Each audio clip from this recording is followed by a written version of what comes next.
Hey everyone, it's me, Miss Sunny, your favorite children's librarian. Welcome to a Fairy Tale Friday. Thanks for joining me. Today we will be reading the classic book or story, The Little Match Seller by Hans Christian Andersen. Here we go. It was terribly cold and nearly dark on the last evening of the old year, and the snow was falling fast.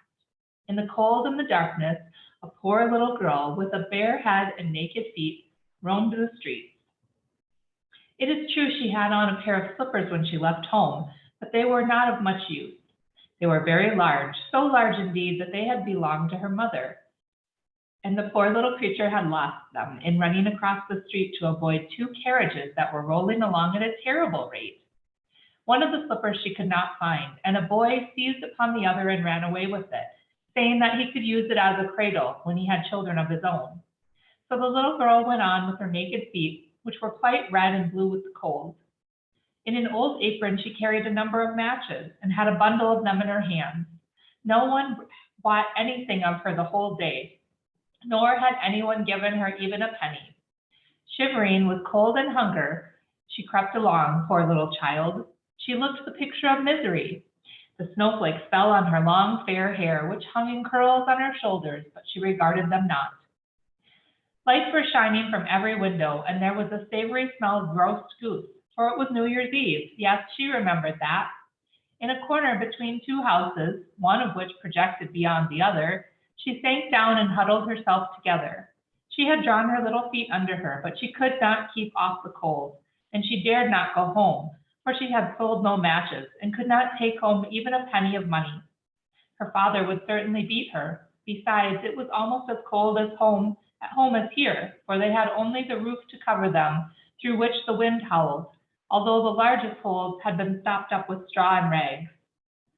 Her little hands were almost frozen with the cold. Perhaps a burning match might be some good, if she could draw it from the bundle and strike it against the wall, just to warm her fingers.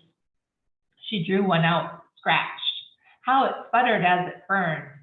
It gave a warm, bright light, like a little candle, and she held her hand over it. It was a really wonderful light.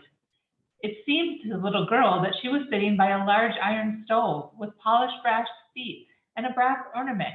How the fire burned, and seemed so beautifully warm that the child stretched out her feet as if to warm them, when lo, the flame of the match went out, the stove vanished, and she had only the remains of the half-burnt match in her hand.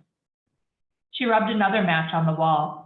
It burst into a flame, and where its light fell upon the wall, it became as transparent as a veil, and she could see into the room. The table was covered with a snowy white tablecloth, on which stood a splendid dinner service and a steaming roast goose, stuffed with apples and dried plums. And what was still more wonderful, the goose jumped down from the dish and waddled across the floor, with a knife and fork in its breast, to the little girl. Then the match went out, and there remained nothing but the thick, damp, cold wall before her. She lighted another match, and then she found herself sitting under a beautiful Christmas tree. It was larger and more beautifully decorated than the one which she had seen through the glass door at the rich merchant's. Thousands of tapers were burning upon the green branches, and colored pictures, like those she had seen in the show windows, looked down upon it all. The little one stretched out her hand towards them, and the match went out. The Christmas lights rose higher and higher till they looked to her like the stars in the sky. Then she saw a star fall, leaving behind it a streak of fire. Someone is dying, thought the little girl, for her old grandmother, the only one who ever loved her, was now dead, had told her that when a star falls, a soul was going up to God. She again rubbed a match on the wall, and the light shone round her. In the brightness stood her old grandmother, clear and shining, yet mild and loving in her appearance. Grandmother, cried the little one, oh, take me with you. I know you will go away when the match burns out.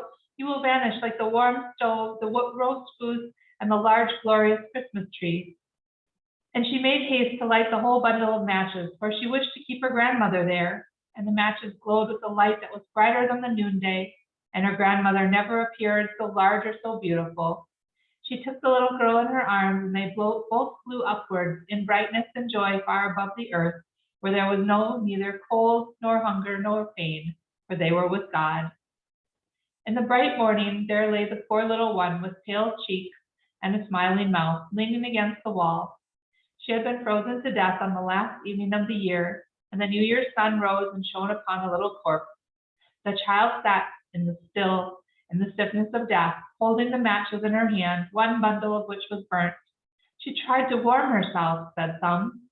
No one imagined what beautiful things she had seen, nor into what glory she had entered with her grandmother on New Year's Day.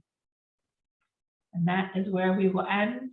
I hope you've enjoyed Fairy Tale Fridays. If you would like to go back and watch any of them, you can find them here on our Facebook or our YouTube page. Just look for the playlist called Fairy Tale Fridays.